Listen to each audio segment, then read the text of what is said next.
দেশজুড়ে বাড়ছে বেকারত্ব, কর্মসংস্থানের অভাবে দিশেহারা যুব সমাজ। কেন্দ্রীয় অর্থ দপ্তরের রিপোর্ট অনুযায়ী ৭৮টি সরকারি দপ্তরে রয়েছে ১০ লক্ষ শূন্যপদ, তবু নিয়োগে গাফিলতি। বেসরকারি ক্ষেত্রেও চলছে কর্মী ছাঁটাই, কৃষিক্ষেত্রেও অনিশ্চয়তা বাড়ছে। এই পরিস্থিতিতে all India Democratic Youth Organisation ৩ দফা দাবি তুলেছে। সব শূন্যপদ পূরণ, নিয়োগ দুর্নীতি এবং প্রশ্নপত্র ফাঁস রোধে কঠোর ব্যবস্থা এবং দোষীদের দৃষ্টান্তমূলক শাস্তি। এই দাবিতে আজ সংগঠনের রাজ্য কমিটির উদ্যোগে প্যারাডাইস চৌমুহনীতে বিক্ষোভ সভা অনুষ্ঠিত হয়। সভায় বক্তব্য রাখেন রাজ্য সভাপতি ভবতোষ দে।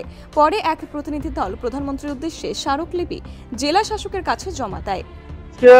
এই যে সারা দেশব্যাপী যে বেকার সমস্যা এবং বিভিন্ন ক্ষেত্রে দেখা যাচ্ছে পরীক্ষা নিচ্ছে, ফল প্রকাশ হচ্ছে না, বা ফল প্রকাশ নির্দিষ্ট সময় হলো, নিয়োগ হচ্ছে না, এবং কোথাও কোথাও দুর্নীতি পর্যন্ত হচ্ছে, প্রশ্নপত্র ফাঁস হয়ে যাচ্ছে। এগুলো প্রতিরোধে আমরা আজকে সারা দেশব্যাপী প্রত্যেকটা রাজ্যের রাজধানীতে বিক্ষোভ প্রদর্শন করছি। গতদিনও প্রদর্শন হয়েছে এবং আমরা এর মাধ্যমে আজকে ডিএম এর মাধ্যমে মাননীয় প্রধানমন্ত্রীর কাছে স্মারকলিপি প্রদান করব যে অবিলম্বে যত শূন্যপদ আছে শূন্যপদগুলো পূরণ করতে হবে, সম্পূর্ণ দুর্নীতি মুক্ত করতে হবে এবং দুর্নীতি যারা করবে তাদেরকে কঠোর শাস্তি প্রদান করতে হবে। পাশাপাশি আজকে যে প্রশ্নপত্র ফাঁস হচ্ছে যাতে ফাঁস না হয় তার পরিপূরক ব্যবস্থা করা এবং যারা ফাঁস করছেন তাদের কঠোরভাবে তাদেরকে দমন করা।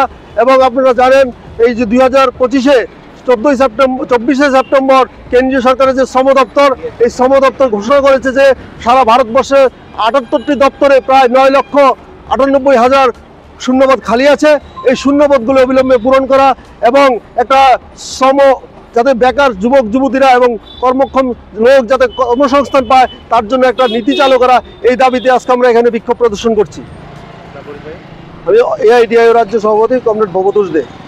Bureau report, PV North east.